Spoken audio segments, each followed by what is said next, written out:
مع بداية كل يوم جديد يجتمع شباب أطلقوا على أنفسهم مجموعة شباب شارع الحوادث، ويتخذون من الشارع الذي يشتهر بذات الاسم أمام مستشفى الخرطوم مقرا لهم.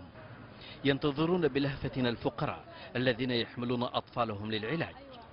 يجتمعون هنا لمعرفة احتياجات الأطفال المرضى بعد معاينة الأطباء لهم، ليقدموا لهم ما جاد به الخيرون من أموال لشراء الدواء لإنقاذ حياة طفل مريض.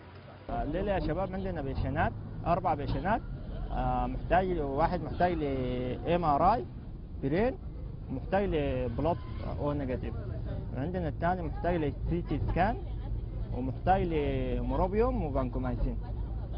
انتهى الاجتماع الذي يتم بشكل دوري لهؤلاء الشباب، وها هم يتجهون لتلبية مختلف احتياجات المرضى الذين يأتون من مختلف ولايات السودان. نحن حوجاتنا في اليوم بتتراوح ما بين 750 ل 2000 ونص جنيه سوداني. احيانا بتكون عندنا زي الليله غطينا معظم الحوجات، اشترينا ادويه. احيانا ما بتكون عندنا وبنتعامل مع مجموعه من الصيدليات بنتسلف منها. رفض شباب شارع الحوادث تصويرهم وهم مع المرضى مراعاة لشعورهم وبعيدا عن أي مشهد قد يظهر الامتنان على المحتاجين.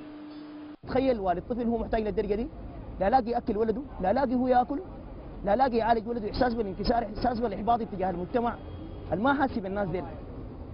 الشباب ديل خلقوا الحاجة دي، كسروا الحواجز دي بتاعت إنه كانوا حلقة وصل بين الناس اللي قاعدين يدفعوا والناس المحتاجة دي.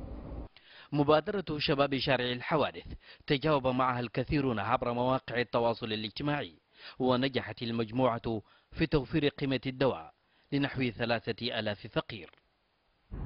هؤلاء الشباب يجلسون على قارعة الطريق، تحسبهم من عامة الناس، لكنهم في الحقيقة هم هنا يتطوعون لخدمة فقراء تملأهم الحيرة، يبحثون لهم عن قيمة دواء. الطاهر المرضي، الجزيرة، الخرطوم.